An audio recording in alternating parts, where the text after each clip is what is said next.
خصوصی طور پر بچیوں کے حوالے سے بعض اوقات انہیں یہ نہیں پتا ہوتا کہ مثلاً پیریڈز میں کب شروع کرنا ہے کب چھوڑنا ہے.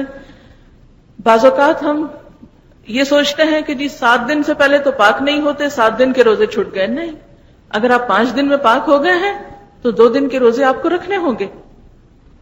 یعنی پیریڈز میں کوئی 7 دن کا کوئی بھی اسلام میں تصور نہیں کہ 7 دن آپ کو نماز نہیں پڑھنی یا 7 دن روزہ نہیں رکھنا. نہیں، اس کا تعلق تو پاک ہونے سے ہے. اچھا، یہ بات شروع ہوئی تو اس میں 1-2 چیزیں اور بھی بتاتی جاؤں. ہمارے ہاں یہ بھی ایک بات بہت مشہور ہے کہ اگر 12 بجے کے قریب روزہ ختم ہو جائے یعنی پیریڈ شروع ہو جائے تو ایسی صورت میں شام تک روزہ پورا کرو، کچھ کھاؤ پیو نہیں، کھانے پینے نہیں دیتے. حالانکہ اگر روزہ رہا نہیں تو آپ دوا کھائیں یا پانی پیئیں یا کچھ اور کھائیں، اس سے کوئی فرق نہیں پڑتا. اسی طرح اگر افطار سے 5 منٹ 10 منٹ پہلے پیریڈ شروع ہو گئے تو اس میں روزہ ختم ہو جاتا ہے. بعض لوگ کہتے ہیں نہیں بس وہ 5 منٹ ہی تو رہتے تھے اس لیے وہ روزہ پورا ہو گیا. نہیں، آپ کو ثواب مل گیا انشاءاللہ سارا دن جو آپ نے روزہ رکھا، لیکن اس روزے کی قضا رکھنی ہوگی. بعض لوگوں کو یہ کہتے سنا گیا ہے کہ چونکہ یہ روزے ہم اپنی مرضی سے تو نہیں چھوڑتے اس لیے قضا کس لیے دیں، وہ بعد کے دنوں میں گنتی نہیں پوری کرتے. بہت سی ینگ گرلز رمضان میں روزے چھوڑ دیتی ہیں عذر کی وجہ سے اور بعد میں روزے پورے نہیں کرتی. نہیں، صحیح احادیث سے یہ بات ثابت ہے. حضرت عائشہ رضی اللہ تعالی عنہا کی روایت سے پتہ چلتا ہے کہ ہم نماز کی قضا تو نہیں دیتی تھی لیکن روزے کی قضا دیتی تھی. اس لیے خصوصی طور پر ان دنوں میں اس سبب سے جو روزے چھوٹے ان کو رمضان کے بعد آپ پورا کر لیں. حیض اور نفاس کے مسائل. حیض کا لغوی معنی ہوتا ہے کسی چیز کا بہنا اور جاری ہونا. اسی سے لفظ حوض ہے. حوض جس میں پانی جاری ہوتا ہے یا بہتا ہے. شرعی اصطلاح میں حیض اس خون کو کہتے ہیں جو خواتین کو ہر ماہ مقررہ اوقات میں کسی سبب کے بغیر از خود آتا ہے، یعنی ایک فطری طریقہ ہے. نفاس وہ خون ہے جو عورت کے رحم سے بچے کی ولادت کے وقت اور اس کے بعد کم و بیش 40 روز تک خارج ہوتا ہے. یاد رہے کہ شریعت میں حیض اور نفاس کے احکام ایک جیسے ہیں. حیض کے دنوں کی تعداد مقرر نہیں، کسی ماہ کم کسی ماہ زیادہ دن ہو سکتے ہیں. اسی طرح مختلف لوگوں کی عادت مختلف ہو سکتی ہے. حیض کی ابتدا ہر ماہ ایک ہی تاریخ پر ہونا ضروری نہیں، کسی ماہ دیر سے اور کسی ماہ جلدی ابتدا ہو سکتی ہے. مدت حیض ہر خاتون کے لیے الگ الگ ہو سکتی ہے. حیض شروع ہونے اور ختم ہونے کی عمر، آب و ہوا اور خواتین کے حالات کے پیش نظر ہر ملک میں مختلف ہو سکتی ہے. ان عائشہ رضی اللہ عنہا ان النبی صلی اللہ علیہ وسلم قال اذا اقبلت الحیضۃ فاترک الصلاۃ واذا ادبرت فاغتسلی. رواہ النسائی. حضرت عائشہ رضی اللہ تعالی عنہا سے روایت ہے کہ نبی اکرم صلی اللہ علیہ وسلم نے فرمایا جب حیض آئے تو نماز چھوڑ دو اور جب ختم ہو جائے تو غسل کر لو اور نماز پڑھو. اسے نسائی نے روایت کیا ہے. وَإِذَا أَدْبَرَتْ فَاغْتَسِلِي جو ہے حدیث کے الفاظ میں تو صرف نہانے تک کی بات ہے، لیکن چونکہ شروع میں چھوڑنے کی بات ہے تو اس لیے مکمل یہ بات جبھی ہوتی ہے وضاحت کے ساتھ کہ نماز پھر سے شروع کر دی جائے. تو اس سے کیا پتہ چلتا ہے؟ جب حیض آئے اور جب ختم ہو جائے. تو جب کا مطلب کیا ہے کہ ہر ایک کی عادت مختلف ہو سکتی ہے. حالت حیض میں عورت کا جسم اور کپڑے دونوں پاک ہوتے ہیں، یعنی جسم اس میں کوئی بظاہر ناپاکی نہیں ہوتی. مثلاً ہاتھ پاک ہے، اگر عورت آٹا گوندنا چاہے تو آٹا ہاتھوں سے ناپاک نہیں ہو جائے گا. اگر پانی پیے تو اس کا بچا ہوا پانی ناپاک نہیں ہوگا. اگر کسی چیز کو چھو لے تو وہ چیز ناپاک نہیں ہوگی. مثلاً وہ زمین پہ چل پھر رہی ہے تو زمین دھونے کی ضرورت نہیں. اگر کسی دیوار کو ہاتھ لگاتی ہے تو دیوار دھونے کی ضرورت نہیں. جس بستر پہ سوتی ہے اس بستر کو دھونے کی ضرورت نہیں. جو کپڑے پہنتی ہے ان کپڑوں کو دھونے کی ضرورت نہیں، الا یہ کہ کوئی ظاہری نجاست ساتھ لگ جائے. حائضہ کے ہاتھوں کا کھانا، کسی کا کنگھی کرنا اور اس کا جوٹا کھانا یہ جائز ہے. ان عائشہ رضی اللہ عنہا قالت كنت اشرب وانا حائض ثم اناوله النبي صلی اللہ علیہ وسلم فيدع فاه على موضع في فيشرب واتعرق العرق وانا حائض ثم اناوله النبي صلی اللہ علیہ وسلم فيدع فاه على موضع في. رواہ مسلم. حضرت عائشہ رضی اللہ تعالی عنہا فرماتی ہیں کہ میں حیض کی حالت میں پانی پیتی اور برتن نبی صلی اللہ علیہ وسلم کو دے دیتی. آپ برتن سے اسی جگہ منہ رکھ کر پانی پیتے جہاں سے میں نے منہ رکھ کر پانی پیا ہوتا. اور بتانا کیا مقصود ہے اس حدیث کو بیان کر کے کہ حائضہ عورت کے لعاب دہن میں بھی کوئی ناپاکی نہیں ہوتی. اسی طرح ہڈی سے گوشت کھا کر نبی صلی اللہ علیہ وسلم کو دیتی تو آپ اسی جگہ سے کھاتے جہاں سے میں نے کھایا ہوتا. اسے مسلم نے روایت کیا ہے. اس سے یہ بھی پتہ چلتا ہے کہ عورت کا بچا ہوا کھانا یا پینا کسی مردانگی کے خلاف نہیں، یہ کسی شان کے خلاف نہیں. اللہ کے رسول صلی اللہ علیہ وسلم کی مثال اسی وجہ سے دی گئی کہ کوئی دوسرا خود کو اس سے برتر نہ سمجھے. اگر ویسے کسی کا دل نہ مانتا ہو تو اور بات ہے، لیکن عورت نہ تو ناپاک چیز ہے نہ حقیر چیز ہے کہ جس کے ساتھ ایسا معاملہ کیا جائے. ان عائشہ رضی اللہ عنہا قالت كنت اغسل رأس رسول اللہ صلی اللہ علیہ وسلم وانا حائض رواہ مسلم. حضرت عائشہ رضی اللہ تعالی عنہا فرماتی ہیں کہ میں حالت حیض میں رسول اللہ صلی اللہ علیہ وسلم کا سر دھویا کرتی تھی. اسے مسلم نے روایت کیا ہے. ان عائشہ رضی اللہ عنہا قالت کان رسول اللہ صلی اللہ علیہ وسلم یتکئ فی حجری وانا حائض فیقرأ القرآن رواہ مسلم. حضرت عائشہ رضی اللہ تعالی عنہا فرماتی ہے کہ رسول اللہ صلی اللہ علیہ وسلم میری گود میں تکیہ لگا کر قرآن پاک کی تلاوت فرماتے حالانکہ میں حالت حیض میں ہوتی. اسے مسلم نے روایت کیا ہے. ان عائشہ رضی اللہ عنہا انہا قالت کان رسول اللہ صلی اللہ علیہ وسلم یدنی الی رأسہ وانا فی حجرتی فارجل رأسہ وانا حائض رواہ مسلم. حضرت عائشہ رضی اللہ تعالی عنہا فرماتی ہیں کہ رسول اللہ صلی اللہ علیہ وسلم مسجد میں بیٹھے بیٹھے اپنا سر میرے نزدیک کرتے جبکہ میں اپنے حجرے میں ہوتی، کیونکہ مسجد اور حجرے کے درمیان کوئی خاص فاصلہ نہیں تھا، بس ایک چھوٹی سی پارٹیشن تھی، پردہ جسے لٹکا ہو. جبکہ میں اپنے حجرے میں ہوتی اور آپ صلی اللہ علیہ وسلم کے سر میں حالت حیض میں کنگھی کر دیا کرتی. اسے مسلم نے روایت کیا ہے. اس سے کیا پتہ چلتا ہے، جہاں یہ تمام امور کی وضاحت کی گئی کہ حالت حیض میں عورت کو ہاتھ لگانا یا عورت کا وائس ورثہ شوہر کو ہاتھ لگانا یا بچوں کو یا کسی بھی انسان سے مصافحہ کرنا، تو یہ سب چیزیں جو ہیں یہ جائز ہیں. بظاہر یہ ایک نارمل حالت ہے، ایسے ہی ہے جیسے کسی کا وضو نہ ہو اور وہ سب کام کرتا پھرے تو نماز تو نہیں پڑھ سکتا، لیکن اس کا باقی جسم بظاہر ناپاکی نہ ہو تو کوئی ناپاک نہیں ہوا کرتا. اس سے گن کھانا یا اس سے نفرت کرنا یا اسے اچھوت سمجھ لینا یہ اسلام میں نہیں ہے. دوسری چیز یہاں سے یہ پتہ چلتی ہے کہ ایک شوہر اور بیوی کے باہمی تعلقات کیسے ہونے چاہیے اور دونوں کے درمیان باہم اعتماد اور قریبی تعلق کی کیسی فضا ہے. حیض کی حالت میں عورت کا بوسہ لینا جائز ہے. ان میمونہ رضی اللہ عنہا قالت کان رسول اللہ صلی اللہ علیہ وسلم یباشر نساءہ فوق الازار وہن حید رواہ مسلم. حضرت میمونہ رضی اللہ تعالی عنہا فرماتی ہیں کہ رسول اللہ صلی اللہ علیہ وسلم اپنی ازواج مطہرات سے بوس و کنار فرما لیا کرتے تھے حالانکہ وہ حالت حیض میں ہوتی. اسے مسلم نے روایت کیا ہے. حالت حیض میں عورت سے نفرت کرنا یا کھانے پینے کا علیحدہ اہتمام کرنا ناجائز ہے، درست نہیں، کیونکہ ویسے بھی اس حالت میں ہارمونل چینج کی وجہ سے عورت کے اندر سٹیبلٹی نہیں ہوتی. بسا اوقات چھوٹی چھوٹی بات پر ناگواری اور دل چھوٹا کرنا اور آنسو بہانا ان دنوں میں عموماً بڑھ جاتی ہے ایسی کیفیت. تو اس میں اگر اس کو بالکل ہی ایک طرف پھینک دیا جائے تو اس سے ازدواجی تعلقات جو ہیں وہ متاثر ہو سکتے ہیں. یعنی اس حالت میں عورت صحت کی نسبت بیماری سے قریب تر ہوتی، اور جب بھی کوئی شخص بیماری کی حالت میں یا بیماری سے قریب تر ہو تو وہ زیادہ کیئر، اٹینشن اور محبت کا طلبگار ہوتا ہے. اس لیے ان حالات میں عورت سے بالکل بے نیاز ہو جانا، بے پرواہ ہو جانا، اس سے کوئی تعلق نہ رکھنا، یہ اسلام کی تعلیمات اور اسپرٹ کے خلاف ہے. حائضہ سے صحبت کرنا منع ہے، یعنی انٹر کورس منع ہے.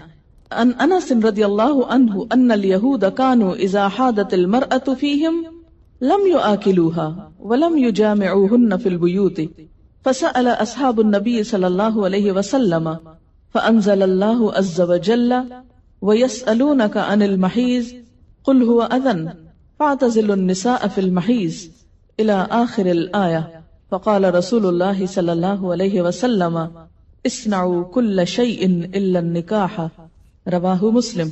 حضرت انس رضی اللہ تعالی عنہ سے روایت ہے کہ یہودیوں کے ہاں جب کوئی عورت حائضہ ہوتی تو یہودی اس کے ساتھ کھانا نہ کھاتے، نہ گھر میں رہتے، صحابہ کرام رضی اللہ عنہم نے رسول اللہ صلی اللہ علیہ وسلم سے مسئلہ دریافت کیا تو اللہ تعالیٰ نے یہ آیت نازل فرمائی کہ لوگ آپ صلی اللہ علیہ وسلم سے حیض کے بارے میں دریافت کرتے ہیں، ان سے کہہ دیجئے وہ ایک بیماری کی حالت ہے، لہٰذا اس میں عورتوں سے علیحدہ رہیں۔ یہ آیت نازل ہونے کے بعد نبی صلی اللہ علیہ وسلم نے فرمایا حالت حیض میں صحبت کے علاوہ معمول کے سارے تعلقات قائم رکھو، اسے مسلم نے روایت کیا ہے۔ حائضہ طواف کے علاوہ باقی سارے مناسک حج ادا کر سکتی ہے۔ عن عائشہ رضی اللہ عنہا قالت خرجنا مع رسول اللہ صلی اللہ علیہ وسلم لا نذکر الا الحج فلما جئنا صرف تمست فدخل علی النبی صلی اللہ علیہ وسلم وانا ابکی فقال ما يبكيك قلت لوددت والله انی لم احج العام قال لعلك نفست قلت نعم قال فإن ذلك شيء كتبه الله على بنات آدم فافعلي ما يفعل الحاج غير ألا تطوفي بالبيت حتى تطهري رواہ البخاری۔ حضرت عائشہ رضی اللہ عنہا فرماتی ہیں کہ ہم رسول اللہ صلی اللہ علیہ وسلم کی رفاقت میں حج کے ارادے سے نکلے، مقام صرف پر ایک جگہ کا نام۔ مجھے حیض شروع ہو گیا، رسول اللہ صلی اللہ علیہ وسلم میرے پاس تشریف لائے، میں اس وقت رو رہی تھی۔ آپ نے پوچھا کیا بات ہے؟ میں نے عرض کیا اگر میں اس سال حج کا ارادہ نہ کرتی تو اچھا تھا۔ حضور صلی اللہ علیہ وسلم نے فرمایا شاید تمہیں حیض آیا ہے؟ میں نے عرض کیا ہاں۔ آپ نے فرمایا یہ ایک ایسی چیز ہے جو اللہ تعالیٰ نے آدم کی بیٹیوں کے لیے لکھ دی ہے، لہٰذا جب تک پاک نہ ہو جاؤ بیت اللہ شریف کا طواف نہ کرو، باقی سارے مناسک حج ادا کرتی رہو، اسے بخاری نے روایت کیا۔ باقی مناسک حج کیا ہیں؟ مثلاً احرام پہننا، اسی طرح عرفات جانا، منا جانا، کنکریاں مارنا، یہ تمام چیزیں درست ہیں، لیکن طواف نہیں ہو سکتا۔ شروع میں صحیح ہو سکتی تھی، لیکن چونکہ اب وہ مسجد کا حصہ ہو گئی ہے اس لیے صحیح کرنا بھی درست نہیں۔ حائضہ نماز پڑھ سکتی ہے نہ روزہ رکھ سکتی، یعنی نہ نماز پڑھ سکتی ہے نہ روزہ رکھ سکتی۔ تو اب کتنی چیزیں منع ہو گئی؟ طواف، نماز، روزہ۔ حیض شروع ہوتے ہی روزہ ختم ہو جاتا ہے، خاص سورج غروب ہونے سے ایک لمحہ ہی پہلے کیوں نہ آئے۔ حیض کی وجہ سے روزہ ختم ہونے کے بعد کھانا پینا جائز ہے، البتہ روزہ کی قضا ضروری ہے۔ حائضہ کے لیے روزہ کی قضا ہے، نماز کی نہیں۔ ہمارے یہاں عام طور پر یہ خیال پایا جاتا ہے نا کہ اگر پیریڈز آ بھی جائیں تو روزہ نہیں توڑنا چاہیے اور کچھ کھانا پینا نہیں چاہیے، اس دن کا ہو جاتا ہے۔ یہ خیال غلط ہے۔ دوسرا یہ کہ یہ کہا جاتا ہے کہ چلیں اگر نہیں کھائے پیئیں گے تو روزے کا ثواب مل جائے گا، ایسی بھی کوئی بات کہیں نہیں لکھی ہوئی۔ جب روزہ ہوا ہی نہیں تو ثواب کائے کا ملا؟ ناپاک حالت میں روزہ رکھنے کا یہ ثواب ہے، الٹا گناہ ہے۔ یعنی ناپاکی میں کس نے روزہ رکھنے کو کہا؟ اور جب روزہ ہی نہیں تو کھانا پینا کیوں حرام کر لیا اپنے اوپر؟ یہ دین میں خود ساختہ پابندیاں ہیں۔ بعض اوقات ایک دم شوگر لیول ڈاؤن ہو جاتا ہے یا کوئی اور تکلیف ہوتی ہے، دوا لینے کی ضرورت ہوتی ہے، تو ایسے میں بے جا کی پابندی کے نہیں روزہ رکھے چلے جاؤ، جیسے عام طور پر ہمارے معاشرے میں یہ چیز پائی جاتی ہے، تو یہ درست نہیں۔ عن ابی سعید الخدری رضی اللہ عنہ قال قال النبی صلی اللہ علیہ وسلم الیس اذا حادت لم تصلی ولم تصم فذلك من نقصان دینها رواہ البخاری۔ حضرت ابو سعید خدری رضی اللہ عنہ کہتے ہیں کہ نبی اکرم صلی اللہ علیہ وسلم نے فرمایا کیا ایسا نہیں کہ جب عورت کو حیض آئے تو نہ نماز پڑھ سکتی ہے نہ روزہ رکھ سکتی ہے؟ عورتوں کے دین میں کمی کی یہی وجہ ہے، اسے بخاری نے روایت کیا ہے۔ یعنی بہرحال جب نماز نہیں پڑھیں گے تو اس کا ثواب تو نہیں نا۔ یہ الگ بات ہے کہ وہ ایک معذوری کی حالت ہے، تو ایسے میں اس کو کمپنسیٹ کرنے کے لیے کوئی ذکر اذکار اور تسبیحات کثرت سے کرنی چاہیے۔ اس سے نہ صرف یہ کہ وہ ثواب کا نقصان پورا ہوتا ہے، بلکہ جو ڈپریشن کی ایک حالت آنے لگتی ہے اس کا ازالہ بھی ہو جاتا ہے۔ آزما کر دیکھ سکتے ہیں۔ اور نقصان دینہا کے کئی ایک معنی ہیں۔ یہ جو عربی لفظ ہے نا نقصان دین، نقصان عربی میں کمی کو کہتے ہیں۔ قرآن پاک میں آپ نے پڑھا نا وَلَنَبْلُوَنَّكُمْ بِشَيْءٍ مِّنَ الْجُوعِ وَنَقْصٍ مِّنَ الْأَمْوَالِ۔ نقص اردو میں کہتے ہیں خرابی کو، ٹھیک ہے؟ یہ میں اس لیے یہاں پر واضح کرنا چاہتی ہوں کیونکہ بہت سے لوگ جو ان الفاظ کا صحیح معنی اور روح نہیں سمجھتے، وہ بسا اوقات عورتوں کو پرووک کرتے ہیں یہ کہہ کر دیکھو اسلام نے تمہارے ساتھ کیسی زیادتی کی، اور اسلام میں تو عورت کو کوئی حیثیت ہی نہیں دی گئی، اس کے دین میں بھی نقص بتایا گیا۔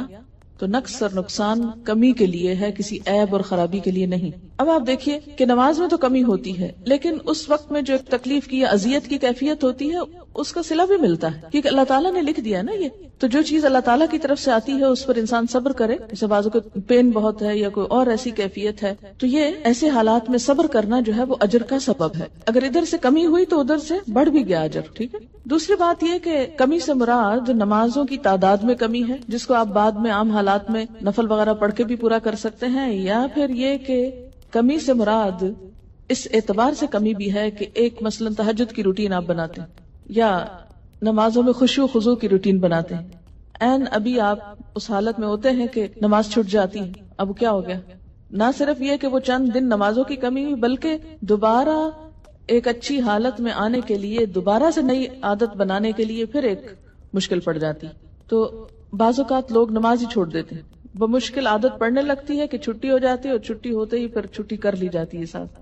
یہ بالکل ایسے ہی جیسے یہاں آپ کو چھٹی دی جاتی ہے تو آپ کی تسلی نہیں ہوتی جب تک آپ ایک آدھ چھٹی اور ساتھ کر نہ لیں۔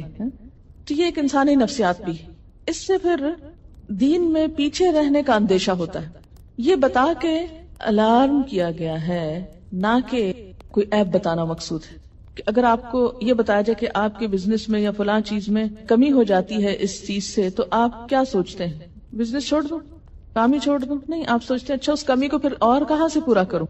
کسی بھی چیز میں جب کسی بھی چیز کی کمی کا سبب بنتا ہے اور اس کو بتایا جاتا ہے یہ کمی ہونے لگی ہے، مثلا اگر کسی کو بتایا جائے کہ مارکیٹ میں فلاں پروڈکٹ نہیں آ رہی ہے جس کی وجہ سے فلاں کی سیل پر اثر پڑ جائے گا اور ایک دم کمی ہوگی، بزنس ڈاؤن ہوگا، تو انسان مایوس ہو کے بیٹھ نہیں جاتا، بلکہ کچھ اور سٹرگل شروع کرتا ہے کہ کسی اور طریقے سے کمی پوری کی جائے۔ تو یہاں بھی جب یہ بتایا گیا کہ میں نقصان دین ہے، تو اس کا مطلب یہ ہے کہ اس کمی کو کسی اور طریقے سے پورا کیا جائے، یہ ایک خیرخواہی بھی ہو سکتی۔ اچھا، نماز نہ پڑھنے کا سبب کیا ہے، یا روزہ نہ رکھنے کا، یا مسجد میں نہ جانے کا، یا حج کے دوران طواف نہ کرنے کا؟ تو اس میں آپ دیکھیے کہ طواف بہرحال ایک جسمانی مشقت کا متقاضی ہوتا ہے۔ ایسی حالت میں بسا اوقات ایکسرشن کرنے سے تکلیف بڑھ جاتی ہے۔ صحیح کی جہاں رخصت دی گئی اس کا مطلب ہے کہ لازمی کر لے، اگر کسی میں ہمت ہے تو کر لے، نہیں تو نہیں۔ دوسری بات یہ ہے کہ بسا اوقات بلیڈنگ اتنی زیادہ ہوتی ہے کہ پاک جگہوں کے اندر ناپاکی پھیلنے کا اندیشہ ہوتا ہے، جیسے مسجد میں بیٹھے رہنے سے منع کیا گیا، گزرنے کی بات اور ہے لیکن بیٹھنا، یا پھر یہ ہے کہ طواف کرنا۔ مساجد جو ہیں یہ عبادت کی جگہ ہے، ٹھیک ہے نا۔ بہت سے لوگ اس سے بڑا اعتراض کرتے ہیں کہ یہ تو عورت کے ساتھ ڈسکریمنیشن ہے کہ وہ مسجد جا ہی نہیں سکتی اس حالت میں، یہ طواف کر ہی نہیں سکتی۔ تو آپ دیکھیے کہ مسجد ہو یا حرم ہو، یہ کس لیے بنایا گیا ہے؟ اس کے بنائے جانے کی وجہ کیا ہے؟ عبادت کی جائے۔ تو جب عبادت ہی نہیں کرنی تو وہاں جانے کا مطلب کیا ہے؟ پہلی بات تو یہ۔ دوسری بات یہ ہے کہ ضرورتاً گزرنے سے منع نہیں کیا۔ تیسری بات یہ ہے وہاں پر کسی طرح کی نجاست ناپاکی کے لگنے کا اندیشہ ہوتا ہے۔ یہ نہیں کہ عورت پھوڑ ہے، کم عقل ہے، یا جان بوجھ کے ایسا کر رہی ہے۔ بعض اوقات انکانشیسلی، ان نوئنگلی اور بغیر کسی ایسی کمی کے یا کوتاہی کے حالات ایسے ہو جاتے ہیں کہ انسان کے کنٹرول یا بس سے باہر ہو جاتے ہیں۔ تو ایسی صورت میں احتیاط لازم ہے کہ انسان اگر خود عبادت نہیں کر رہا اور جا بیٹھ کے عبادت کرنے والوں کی جگہ بھی خراب کر کے آ جائے تو یہ کس جگہ کی نیکی ہے، اس لیے روکا گیا ہے۔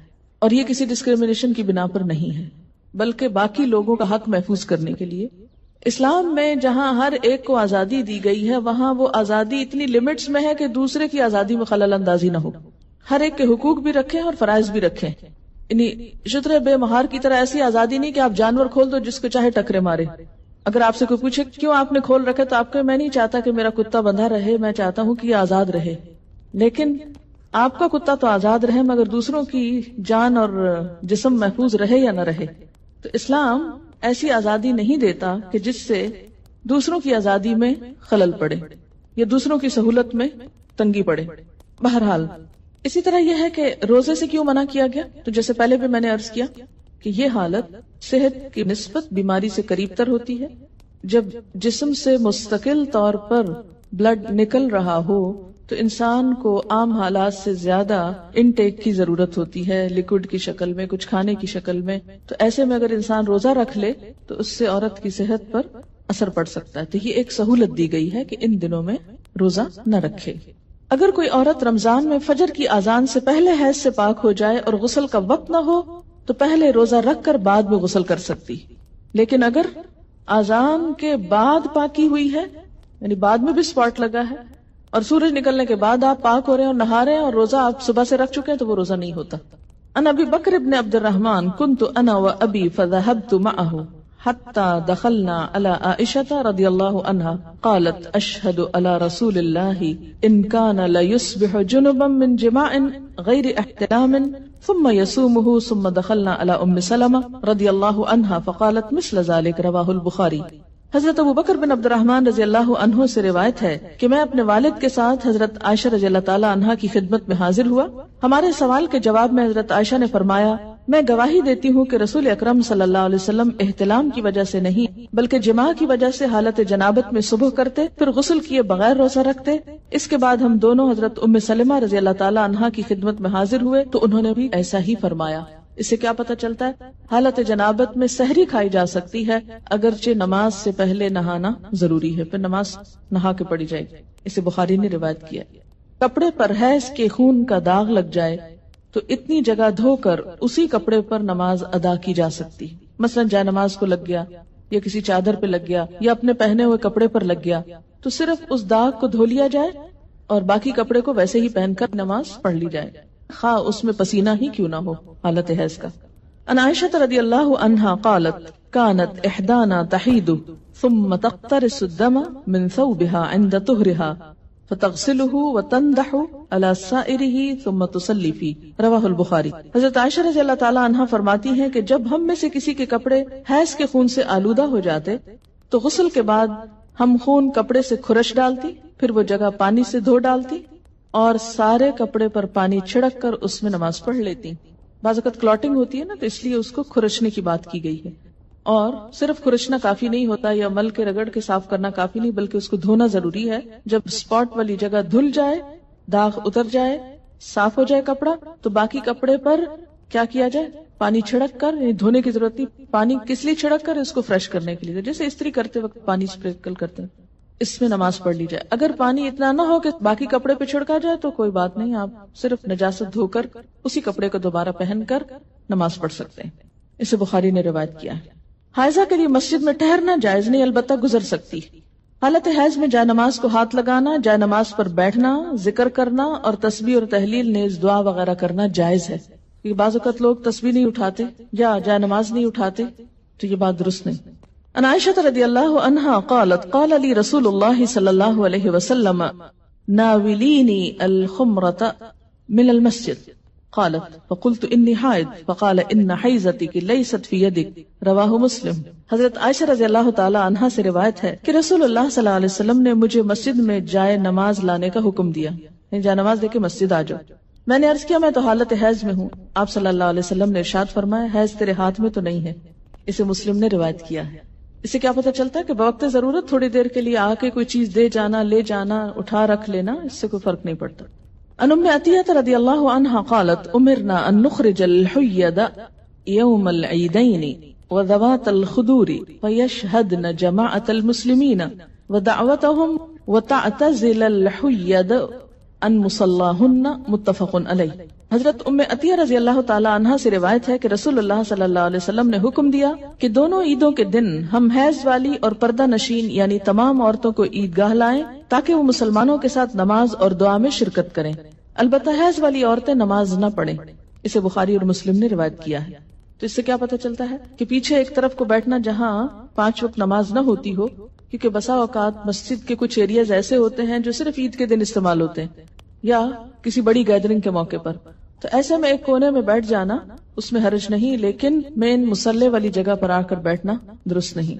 جیسے باہر کے ملکوں میں اسلامک سینٹرز جو ہیں اور مساجد یہ ساتھ ساتھ ہوتے ہیں، ایک ہال نماز کے لیے استعمال ہوتا ہے، باقی جگہ کلاسز کے لیے استعمال ہوتی ہیں یا لائبریریز ہوتی ہیں یا کمیونٹی ہال ہوتا ہے، تو اس میں وہ جگہ جس پر دن میں 5 دفعہ نماز جماعت سے ہوتی ہو وہاں بس جانا منع ہے، باقی پوری بلڈنگ میں اوپر نیچے گھومنا پھرنا اور بیٹھنا درست ہے۔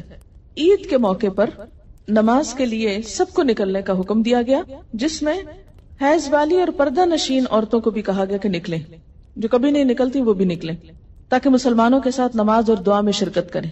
البتہ حیض والی عورتیں نماز نہ پڑھیں. تو اس سے کیا پتہ چلتا ہے کہ عیدگاہ تک جانا، وہاں بیٹھنا اور دعا میں شریک ہونا ایسی عورتوں کے لیے بھی جائز ہے. حیض کا خون نہ لگے تو حائضہ کے کپڑے پاک رہتے ہیں جنہیں دھوئے بغیر نماز پڑھی جا سکتی. حائضہ کا دوپٹہ یا چادر اوڑھ کر دوسری عورت نماز پڑھ سکتی. ان میمونہ رضی اللہ عنہا قالت کان رسول اللہ صلی اللہ علیہ وسلم یصلی فی مرط بعدہ علی و بعدہ علیہ وانا حائض، متفق علیہ. حضرت میمونہ رضی اللہ عنہا فرماتی ہیں کہ رسول اللہ صلی اللہ علیہ وسلم جس چادر میں نماز پڑھتے اس چادر کا ایک حصہ مجھ پر اور ایک حصہ آپ پر ہوتا اور میں حالت حیض میں ہوتی. اسے بخاری اور مسلم نے روایت کیا ہے. یعنی ایک ہی چادر شیئر کرتے تھے اور اس وقت جب کہ حضرت میمونہ حیض کی حالت میں ہوتی. تو اس سے کیا پتہ چلتا ہے کہ ایسا کپڑا جو کسی حائضہ عورت کا ہو اس میں نماز ادا کرنا درست ہے. مثلاً بعض اوقات آپ جیسے عید کے موقع پر اچھے کپڑے پہنتے ہیں، کسی شادی وغیرہ کے موقع پر بعد میں دوبارہ ان کو پہننے کا موقع آتا ہے تو ان کو پہن کر نماز بھی ادا کر سکتے ہیں، اس میں کوئی حرج نہیں، صرف یہ کہ نجاست نہ ہو. حیض سے پاکیزگی حاصل کرنے کے بعد اگر خاکی یعنی براؤن یا زرد یعنی یلوش پانی خارج ہو تو دوبارہ غسل کرنے کی ضرورت نہیں. ان ام عطیہ رضی اللہ عنہا قالت کننا لا نعد القدرۃ والصفرۃ بعد الطہر شیئا، رواہ ابو داود. حضرت ام عطیہ رضی اللہ عنہا فرماتی ہیں حیض سے پاکیزگی حاصل کرنے کے بعد خاکی یا زرد رنگ کے پانی کو ہم کوئی اہمیت نہیں دیتی تھی. اسے ابو داود نے روایت کیا. یعنی آپ اپنے مقررہ ایام پر پاک ہو گئی، نہائی، نماز پڑھی اور پھر کچھ گھنٹے گزرنے کے بعد یوں معلوم ہوا کہ یلوش ڈسچارج پھر ہوا ہے تو اس کو کنسیڈر کرنے کی ضرورت نہیں. اب دوبارہ نہانے کے لیے زحمت نہ کریں. حیض سے پاکیزگی حاصل کرنے کے لیے بے جا عجلت اور بے جا تاخیر دونوں سے کام نہیں لینا چاہیے. بے جا عجلت کا کیا مطلب ہے کہ انڈیو جلدی، یعنی ہے کب پاک ہوگی، کہیں نماز نہ چلی جائے، کہیں روزہ نہ چلا جائے، اچھا نہا لی، پھر دیکھا کہ ابھی تو نہیں پاک ہوئے، پھر نماز چھوڑ دی، پھر روزہ توڑ دیا، پھر نہا لیا. تو یہ کھیل نہیں بنانا چاہیے اس کو. اسی طرح بے جا تاخیر کے پاک بھی ہو چکے ہیں لیکن نہائی نہیں رہے، محض سستی کے مارے کہ اچھا ایک دو نمازیں اور چھوڑ لیں، آرام کر لیں، تو ایسا نہیں کرنا چاہیے.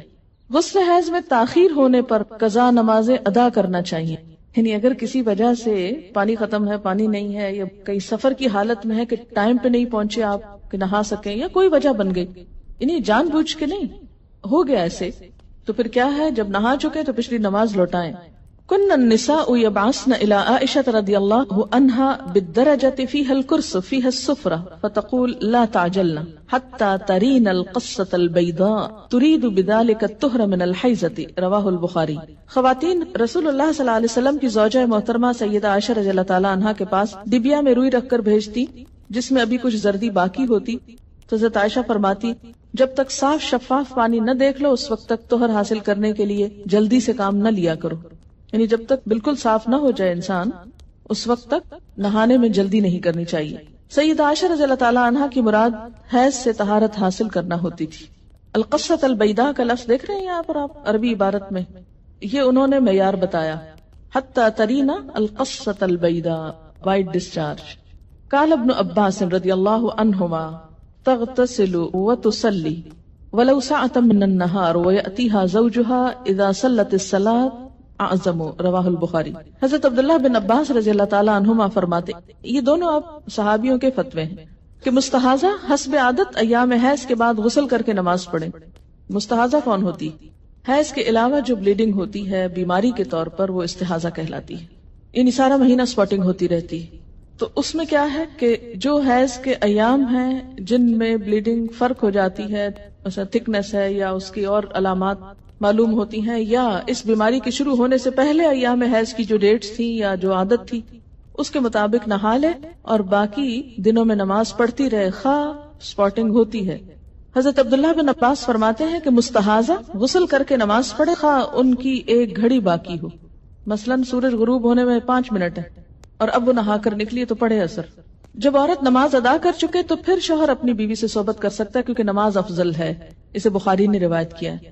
حائضہ پاکیزگی کی حالت میں جس نماز کے اول یا آخر وقت میں سے ایک مکمل رکعت ادا کرنے کا وقت پالے اس وقت کی قضا نماز اسے ادا کرنی چاہیے. مثلاً ظہر کی اذان ہو چکی، آدھا گھنٹہ گزر گیا، آپ نماز پڑھنے جا رہے تھے، پتہ چلا پیریڈز ہو گئے، اب نماز تو نہیں پڑھ سکتے، لیکن چونکہ وقت نماز کا داخل ہو چکا تھا اس لیے یہ نماز آپ کی ذمہ ہو گئی. اب جب آپ پاک ہوں گے تو یہ نماز دہرائیں گے. یہ پتا ہے آپ کو پہلے سے؟ یہ دیکھیں اکثریت نہیں بول رہی ہے. اس سے اندازہ کریں کہ ہم اپنے دین کے فرائض کو کس حد تک جانتے ہیں اور ہمارے بڑوں نے ہم کو کیا بتایا. اور اگر ایسی باتیں کلاس میں کی جائیں تو پھر یہ شرم و حیا کے خلاف. دیکھیں کہ یہ مسائل پڑھائے اس لیے جاتے ہیں کہ انسان فرائض میں کوتاہی نہ کرے، کیونکہ فرائض کی پوچھ ہے قیامت کے دن. اور اسی طرح اگر عصر کا وقت مثلا ختم ہونے سے آدھا گھنٹہ پہلے پاکی حاصل کی، اب نہانے میں 20 منٹ لگ گئے، 10 منٹ باقی ہیں، اور جتنی دیر میں مصلی بچھایا مغرب کی نماز ہو گئی. بعض اوقات ایسا نا سردی ہوتی ہے، دروازے بند کرتے جائے نماز بچھاتے کرتے ٹائم ہو جاتا ہے، اتنے میں اذان ہوگی. اب مغرب پڑھ کے کیا کرے؟ عصر قضا پڑھے. عن ابی ہریرہ قال قال رسول اللہ صلی اللہ علیہ وسلم اذا جئتم الى الصلاة ونحن سجود فاسجدوا ولا تعدوها شيئا ومن ادرک الرکعة فقد ادرک الصلاة. رواہ ابو داود. حضرت ابو ہریرہ رضی اللہ عنہ کہتے ہیں کہ رسول اللہ صلی اللہ علیہ وسلم نے فرمایا جب تم نماز کے لیے آؤ اور ہم سجدہ میں ہو تو تم بھی سجدے میں شامل ہو جاؤ اور اس کو رکعت شمار نہ کرو. البتہ جس نے ایک رکعت جماعت کے ساتھ پالی اس نے پوری جماعت کا ثواب پا لیا. اسے ابو داؤد نے روایت کیا ہے. نماز کا اول وقت پانے سے مراد یہ ہے کہ اگر ایک عورت سورج غروب ہونے کے اتنی دیر بعد حائضہ ہوتی ہے کہ نماز مغرب کی ایک رکعت ادا کر سکے، اسے حیض ختم ہونے کے بعد اس نماز مغرب کی قضا ادا کرنی چاہیے. آخر وقت پانے سے مراد یہ ہے کہ اگر ایک عورت سورج طلوع ہونے سے اتنی دیر پہلے پاک ہوتی ہے کہ وہ نماز فجر کی ایک رکعت پڑھ سکے تو اسے وہ نماز فجر ادا کرنی چاہیے. یعنی آخری وقت میں بھی اگر ایک رکعت پڑھنے کا وقت ہو تو سمجھے کہ وقت ہے. کپڑے پر حیض کا خون لگ جائے تو اسے اچھی طرح صاف کر کے اسی میں نماز پڑھی جا سکتی ہے. کپڑے سے حیض کا خون صاف کرنے کا طریقہ یہ ہے. ان اسماء بنت ابی بکر رضی اللہ عنہما قالت جاءت امرأة الى النبي صلی اللہ علیہ وسلم فقالت احدانا يصيب صوبها من دم الحيضة كيف تصنع به فقال تحته ثم تقرصه بالماء ثم تندحه ثم تصلي فيه. متفق علیہ. حضرت اسماء بنت ابی بکر رضی اللہ عنہما کہتی ہیں کہ ایک عورت نبی اکرم صلی اللہ علیہ وسلم کے پاس آئی اور عرض کیا اگر کسی کے کپڑے پر حیض کا خون لگ جائے تو وہ اسے کیسے صاف کرے؟ رسول اللہ صلی اللہ علیہ وسلم نے فرمایا پہلے اسے اچھی طرح کھرچے، پھر اسے پانی سے مل کر دھوئے، اس کے بعد اس پر پانی چھڑکے، پھر اس میں نماز پڑھ لے. اسے بخاری اور مسلم نے روایت کیا ہے. یاد رکھیے کہ اس زمانے میں صابن اور ڈٹرجنٹس اتنی وافر مقدار میں نہیں ہوتے تھے، تو عام طور پر لوگ کپڑوں کے داغ اتارنے کے لیے یا نجاست دور کرنے کے لیے پانی ہی کا استعمال کرتے تھے. لیکن جہاں صابن ہو تو صابن ملا جا سکتا ہے یا کچھ اور. لیکن جو کچھ بھی استعمال کریں، نجاست کا جو اثر ہے اسے اتنا نکل جانا چاہیے کہ اس کے بعد جو پانی ڈالا جائے تو پر صاف پانی نکلے، کچھ اور رنگ ونگ اس میں سے نہ آئے، تب وہ پاک ہوتا ہے. غسل سے پہلے حائضہ سے صحبت کرنا منع ہے، خواہ ایام حیض کی مدت کم ہو یا زیادہ. دوران حیض صحبت کرنے کا کفارہ 1 دینار 4 گرام سونا ہے، جبکہ حیض ختم ہونے لیکن غسل سے قبل صحبت کرنے کا کفارہ نصف دینار 2 گرام سونا صدقہ کرنا ہے. عن ابی ہریرہ رضی اللہ عنہ قال قال رسول اللہ صلی اللہ علیہ وسلم من اتی حائضا او امرأة فی دبرها او کاہنا فقد کفر بما انزل علی محمد صلی اللہ علیہ وسلم. رواہ الترمذی. حضرت ابو ہریرہ رضی اللہ تعالی عنہ کہتے ہیں کہ رسول اللہ صلی اللہ علیہ وسلم نے فرمایا جو شخص حائضہ سے صحبت کرے یا عورت سے دبر کے راستے سے صحبت کرے عمل قوم لوط کی طرح، یا نجومی کے پاس قسمت کا حال معلوم کرنے آئے تو اس نے گویا محمد صلی اللہ علیہ وسلم پر نازل شدہ تعلیمات کا انکار کیا. اسے ترمذی نے روایت کیا ہے. عن ابن عباس رضی اللہ عنہما عن النبی صلی اللہ علیہ وسلم فی الذی یأتی امرأته وہی حائض یتصدق بدینار او نصف دینار.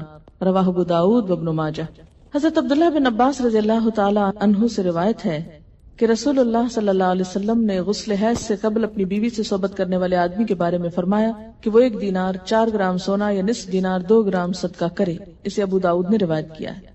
اس سے دراصل عورت کے حقوق کو پروٹیکٹ کیا گیا کیونکہ عورت اس حالت میں بیماری کے زیادہ قریب ہوتی ہے صحت کی نسبت، اور کئی قسم کی میڈیکل کمپلیکیشنز کا بھی احتمال ہو سکتا ہے دونوں کے لیے، اس لیے منع کیا گیا. اور صدقہ اس لیے رکھا جاتا ہے تاکہ انسان اس ڈر سے کہ پیسے جائیں گے، کیونکہ پیسے کا جانا زیادہ تکلیف دہ ہوتا ہے، بعض اوقات یا پینلٹی یا جرمانہ یا فائن کہہ لیں، تو اس لیے یہ ایک طرح سے روکنے کا سبب بنایا گیا. آج کے معلوم نہیں حساب میں کتنا بنے گا، معلوم کر لیں. عن ابن عباس رضی اللہ عنہما عن النبی صلی اللہ علیہ وسلم قال اذا كان دما احمر فدینار واذا كان دما اصفر فنصف دینار. رواہ الترمذی. حضرت عبداللہ بن عباس سے روایت ہے کہ نبی صلی اللہ علیہ وسلم نے فرمایا جب حائضہ کے خون کی رنگت سرخ ہو اور اس سے صحبت کی جائے تو 1 دینار صدقہ ہے، اگر خون کی رنگت زرد ہو تو نصف دینار صدقہ ہے. اسے ترمذی نے روایت کیا ہے. نصف دینار کیا ہے؟ 2 گرام. حائضہ کو مسلسل قرآن پاک کی تلاوت کرنا منع ہے، البتہ ایک آیت توڑ کر پڑھ سکتی ہے، یعنی بیچ میں سانس لے سکتی ہے، اور یہ حدیث نہیں ہے. بہرحال ابراہیم نخعی کا قول ہے. قال ابراہیم رحمہ اللہ لا بأس ان تقرأ الآیہ رواہ البخاری. حضرت ابراہیم نخعی کہتے ہیں کہ حائضہ قرآن مجید کی ایک آیت پڑھ لے تو کوئی حرج نہیں. اسے بخاری نے روایت کیا ہے. یعنی اس معاملے میں علماء اور فقہاء کے درمیان اختلاف ہے. بعض کہتے ہیں کہ آیت میں سانس لے بیچ میں، کٹھی نہ پڑھے، اور بعض یہ کہتے ہیں کہ اگر پڑھ لے تو حرج کوئی نہیں ہے، کیونکہ کسی صحیح حدیث میں منع نہیں کیا گیا. ایک روایت ملتی ہے مگر وہ ضعیف ہے. حائضہ قرآن مجید کو ہاتھ نہ لگائے، اگر پکڑنا ضروری ہے تو کپڑے سے پکڑنا چاہیے، یعنی عربک ٹیکسٹ جو ہے اس کو ٹچ نہیں کریں. کان ابو وائل رضی اللہ عنہ یرسل خادمہ وہی حائض الی ابی رزین فتأتیہ بالمصحف فتمسکہ بعلاقتہ. رواہ البخاری. حضرت ابو وائل رضی اللہ عنہ اپنی خادمہ کو حالت حیض میں ابو رزین رضی اللہ تعالیٰ عنہ کے پاس قرآن مجید لانے کے لیے بھیجتے اور وہ قرآن مجید کا نیفا پکڑ کر یعنی کپڑا پکڑ کر لا دیتی تھی. اسے بخاری نے روایت کیا ہے، یعنی غلاف سے پکڑ لیتی. شوہر کی اجازت سے حیض لانے یا حیض روکنے کی ادویات استعمال کرنا جائز ہے. عن ابی ہریرہ رضی اللہ عنہ ان رسول اللہ صلی اللہ علیہ وسلم قال لا تحل للمرأة ان تصوم وزوجها شاهد الا باذن. رواہ البخاری. حضرت ابو ہریرہ رضی اللہ عنہ سے روایت ہے کہ رسول اللہ صلی اللہ علیہ وسلم نے فرمایا کوئی عورت اپنے شوہر کی موجودگی میں اس کی اجازت کے بغیر نفلی روزہ نہ رکھے. سے بخاری نے روایت کیا. اس سے انہوں نے وہ جو ٹیبلٹس آج کل استعمال ہوتی ہیں اس کو قیاس کرتے ہوئے اس حکم پر ان میں بھی شوہر کا مشورہ ضروری قرار دیا ہے. لیکن ایک بات ان کو اور بھی لکھنی چاہیے تھی، اور وہ تھی کہ ڈاکٹر کا مشورہ بھی، اس لیے کہ بعض لوگوں کو ایسی ٹیبلٹس کا استعمال بہت نقصان دیتا ہے، ان کے سارے سسٹم کو ڈسٹرب کر دیتا ہے. اس لیے خود سے خود عام عورتوں کے مشورے سے کہ ایسا ہو گیا ویسا ہو گیا، یہ فائدہ اور وہ نقصان ہوا، ایسی باتوں پہ توجہ نہیں دینی چاہیے. ہر شخص کی جیسے عادت مختلف ہوتی ہے، سسٹم مختلف ہوتا ہے، تو اس کو اس کے استعمال سے پہلے کنسلٹ کرنا چاہیے ڈاکٹر سے، کیونکہ خود کو نقصان دینا، اپنے نظام کو بدلنا اور اس میں ڈسٹربنس پیدا کرنا درست نہیں. بسا اوقات ایسی کوئی چیز بعد میں کئی کمپلیکیشنز کا ذریعہ بن جاتی ہے اور انسان وقتی طور پر ایک فائدہ اٹھانے کے عوض بہت سا عبادت میں ہی نقصان کر لیتا ہے. بعض عورتیں حج وغیرہ کے موقع پر ٹیبلٹس استعمال کرتی ہیں اور وہ بے وقت کرتی ہیں، کبھی بیچ میں بھول جاتی ہیں، کبھی بلیڈنگ ہوتی ہے تو صحیح نہیں ہوتی، اسپاٹنگ ہوتی ہے تو پورا مہینہ پھر ہوتی چلی جاتی ہے، نہ وہ مینسز آتے ہیں نہ جاتے ہیں. اس لیے ایسا کرنے سے پہلے سارے حالات کا جائزہ لینا ضروری ہے. اور شوہر کی بات یہاں اس لیے کی گئی ہے کہ شوہر اور بیوی کا چونکہ ایک بہت قریبی تعلق ہے، دونوں کا نفع نقصان ایک ہے، گھر ایک ہے، اس لیے کسی بھی ایسی چیز میں جس میں دونوں کی برابر کی مصلحت ہو خود سے ایسے کام کرنا درست نہیں، کیونکہ اس سے بسا اوقات اختلافات بڑھتے ہیں اور وہ شدید سنگین صورت اختیار کر لیتے ہیں. دوران حیض بیوی کو طلاق دینا منع ہے. ان عبداللہ ابن عمر انه طلق امرأته وهي حائض على عهد رسول الله صلی اللہ علیہ وسلم فسأل عمر بن الخطاب رسول الله صلی اللہ علیہ وسلم عن ذلك فقال رسول الله صلی اللہ علیہ وسلم مره فليراجعها ثم ليمسكها حتى تطهر ثم تحيد ثم تطهر ثم ان شاء امسك بعد وان شاء طلقها قبل ان يمسها فتلك العدة التي امر الله ان تطلق لها النساء. رواہ البخاری. حضرت عبداللہ بن عمر رضی اللہ عنہما سے روایت ہے کہ انہوں نے نبی صلی اللہ علیہ وسلم کے زمانے میں اپنی بیوی کو حالت حیض میں طلاق دی. حضرت عمر بن خطاب نے اس کے بارے میں نبی صلی اللہ علیہ وسلم سے مسئلہ دریافت کیا. آپ نے فرمایا عبداللہ سے کہو کہ اپنی بیوی سے رجوع کر لے اور حیض سے پاک ہونے تک اسے اپنے پاس رکھے، پھر جب حیض آئے اور اس سے پاک ہو جائے تب چاہے تو صحبت کرنے سے پہلے طلاق دے، چاہے تو اپنے پاس رکھے. یہی مطلب ہے اللہ تعالیٰ کے اس حکم کا کہ عورتوں کو ان کی عدت پر طلاق دو. اسے بخاری نے روایت کیا. اس سے کیا پتہ چلتا ہے کہ طلاق ہو تو جاتی ہے، لیکن حکم کیا ہے کہ اگر ایسا ہو جائے تو رجوع کیا جائے. ٹھیک ہے، کیوں؟ اس لیے کہ اس حالت میں جیسے کہ پہلے بھی میں نے عرض کیا کہ عورت فزیکلی بھی انفٹ ہوتی ہے اور ویسے بھی اس کا مورائل ڈاؤن ہوا ہوتا ہے، نفسیاتی طور پر اسپرچولی بھی وہ بہت لو فیل کرتی ہے، چڑچڑاپن بھی مزاج میں بڑھ جاتا ہے، تو لڑائی کے امکانات بھی بڑھ جاتے ہیں. ایسے میں شوہر کو سوچ سمجھ کے زندگی کے اس تعلق کے بارے میں کوئی فیصلہ کرنا چاہیے. اول تو منع کیا گیا، اور اگر کوئی شخص یہ ایسی غلطی کر بیٹھے تو اسے کیا کہا گیا کہ وہ رجوع کرے. حیض اور نفاس کے مسائل. حیض کا لغوی معنی ہوتا ہے کسی چیز کا بہنا اور جاری ہونا. اسی سے لفظ حوض ہے.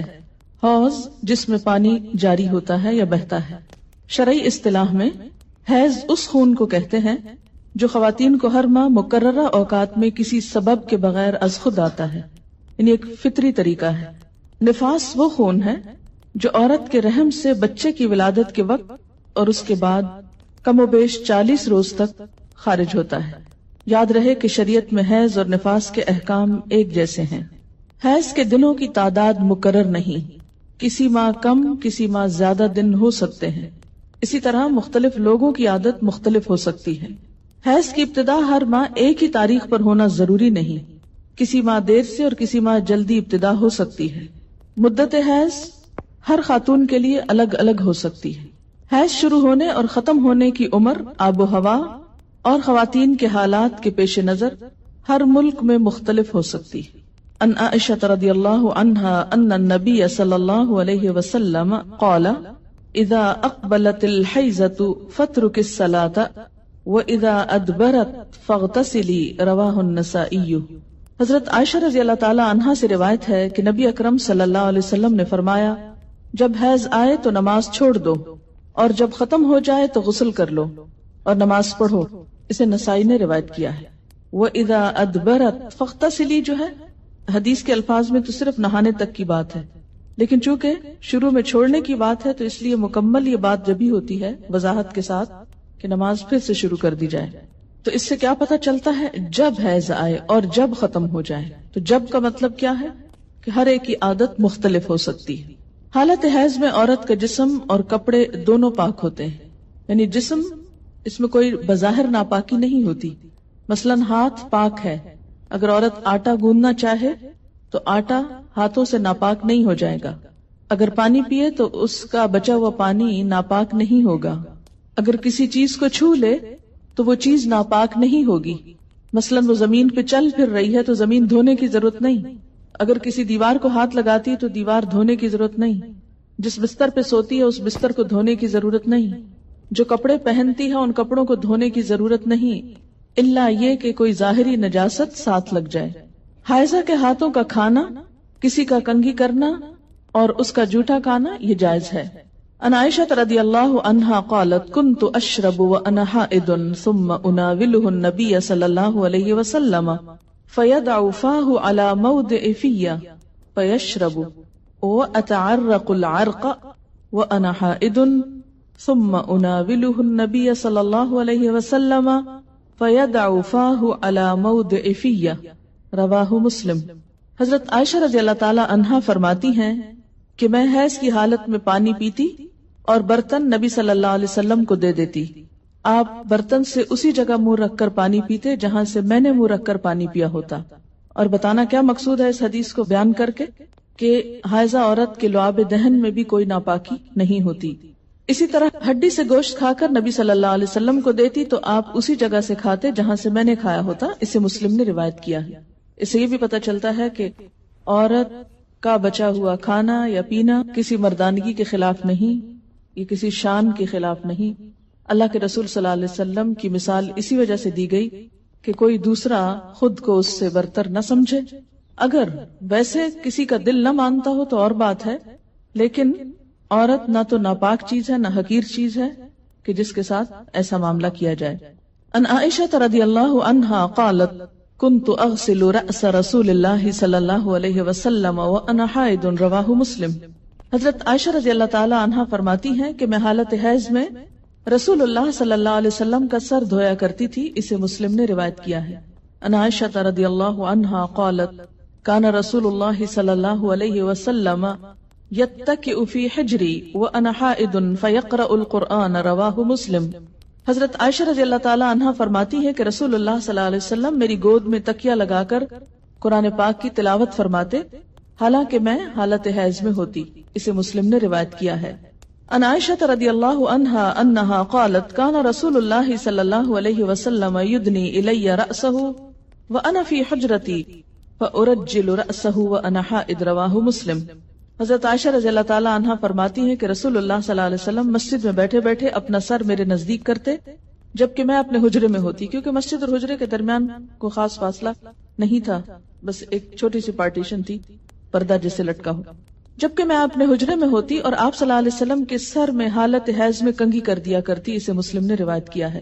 اس سے کیا پتہ چلتا ہے، جہاں یہ تمام امور کی وضاحت کی گئی کہ حالت حیض میں عورت کو ہاتھ لگانا یا عورت کا وائس ورثہ شوہر کو ہاتھ لگانا یا بچوں کو یا کسی بھی انسان سے مصافحہ کرنا، تو یہ سب چیزیں جو ہیں یہ جائز ہیں۔ بظاہر یہ ایک نارمل حالت ہے، ایسے ہی ہے جیسے کسی کا وضو نہ ہو اور وہ سب کام کرتا پھرے تو نماز تو نہیں پڑھ سکتا، لیکن اس کا باقی جسم بظاہر ناپاکی نہ ہو تو کوئی ناپاک نہیں ہوا کرتا۔ اس سے گن کھانا یا اس سے نفرت کرنا یا اسے اچھوت سمجھ لینا یہ اسلام میں نہیں ہے۔ دوسری چیز یہاں سے یہ پتہ چلتی ہے کہ ایک شوہر اور بیوی کے باہمی تعلقات کیسے ہونے چاہیے اور دونوں کے درمیان باہم اعتماد اور قریبی تعلق کی کیسی فضا ہے۔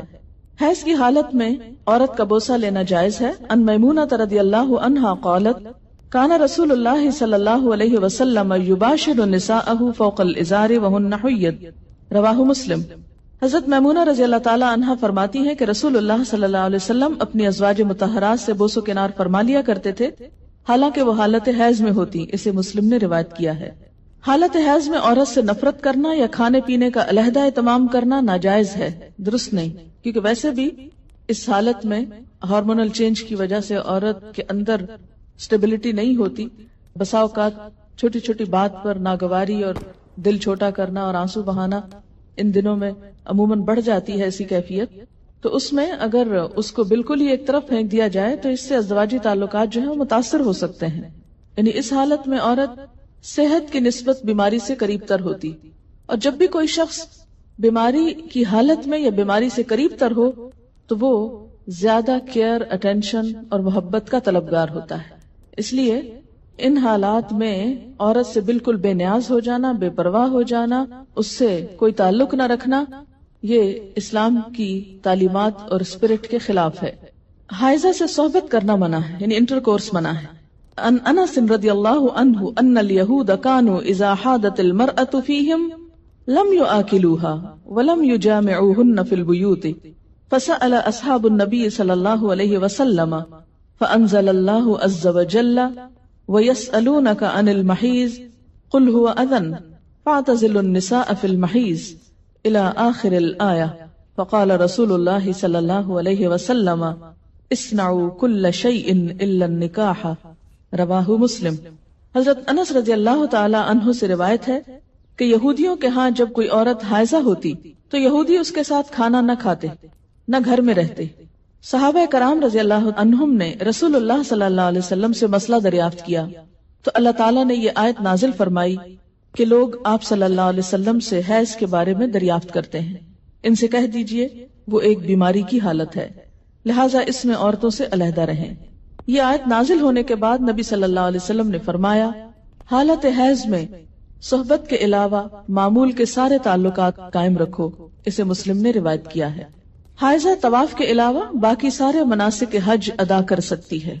عن عائشہ رضی اللہ عنہا قالت خرجنا مع رسول اللہ صلی اللہ علیہ وسلم لا نذکر الا الحج فلما جئنا صرف تمست فدخل علی النبی صلی اللہ علیہ وسلم وانا ابکی فقال ما يبكيك قلت لوددت والله انی لم احج العام قال لعلك نفست قلت نعم قال فإن ذلك شيء كتبه الله على بنات آدم فافعلي ما يفعل الحاج غير أن لا تطوفي بالبيت حتى تطهري رواہ البخاری۔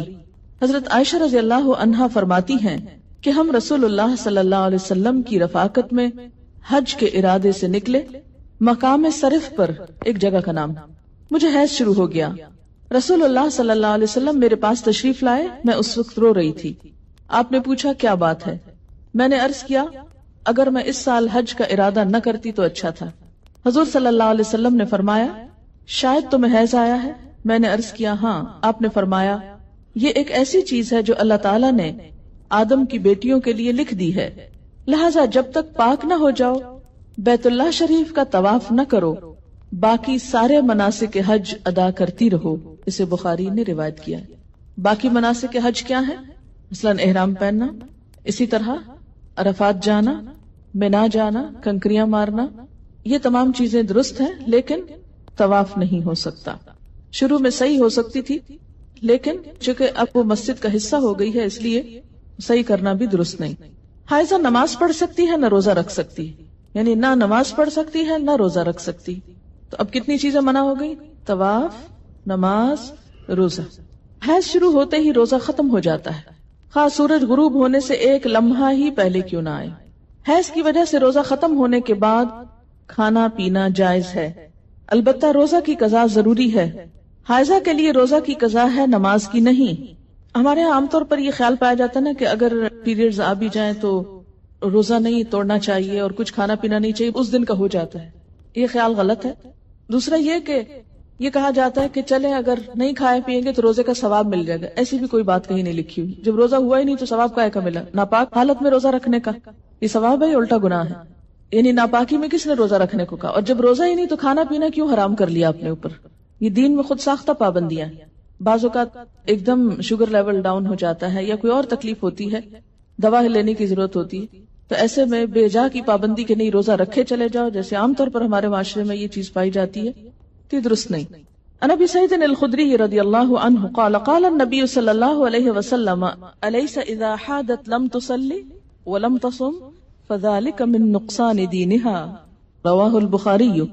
حضرت ابو سعید خدری رضی اللہ عنہ کہتے ہیں کہ نبی اکرم صلی اللہ علیہ وسلم نے فرمایا، کیا ایسا نہیں کہ جب عورت کو حیض آئے تو نہ نماز پڑھ سکتی ہے نہ روزہ رکھ سکتی ہے؟ عورتوں کے دین میں کمی کی یہی وجہ ہے۔ اسے بخاری نے روایت کیا ہے۔ یعنی بہرحال جب نماز نہیں پڑھیں گے تو اس کا ثواب تو نہیں نا۔ یہ الگ بات ہے کہ وہ ایک معذوری کی حالت ہے، تو ایسے میں اس کو کمپنسیٹ کرنے کے لیے کوئی ذکر، اذکار اور تسبیحات کثرت سے کرنی چاہیے۔ اس سے نہ صرف یہ کہ وہ ثواب کا نقصان پورا ہوتا ہے، بلکہ جو ڈپریشن کی ایک حالت آنے لگتی ہے اس کا ازالہ بھی ہو جاتا ہے۔ آزما کر دیکھ سکتے ہیں۔ اور نقصان دینہا کے کئی ایک معنی ہیں۔ یہ جو عربی لفظ ہے نا نقصان دین، نقصان عربی میں کمی کو کہتے ہیں۔ قرآن پاک میں آپ نے پڑھا نا وَلَنَبْلُوَنَّكُمْ بِشَيْءٍ مِّنَ الْجُوعِ وَنَقْصٍ مِّنَ الْأَمْوَالِ۔ نقص اردو میں کہتے ہیں خرابی کو، ٹھیک ہے؟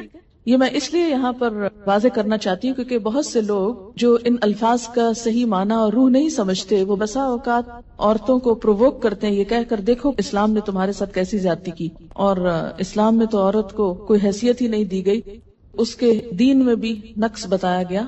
تو نقص اور نقصان کمی کے لیے ہے، کسی عیب اور خرابی کے لیے نہیں۔ اب آپ دیکھیے کہ نماز میں تو کمی ہوتی ہے، لیکن اس وقت میں جو ایک تکلیف کی یا اذیت کی کیفیت ہوتی ہے اس کا صلہ بھی ملتا ہے، کیونکہ اللہ تعالیٰ نے لکھ دیا ہے نا یہ۔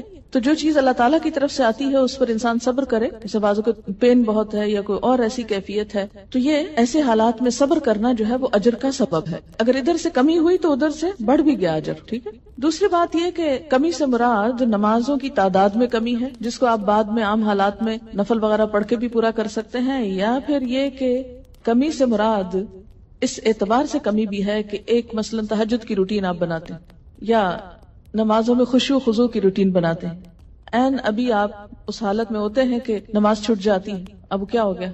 نہ صرف یہ کہ وہ چند دن نمازوں کی کمی ہوئی، بلکہ دوبارہ ایک اچھی حالت میں آنے کے لیے، دوبارہ سے نئی عادت بنانے کے لیے پھر ایک مشکل پڑ جاتی۔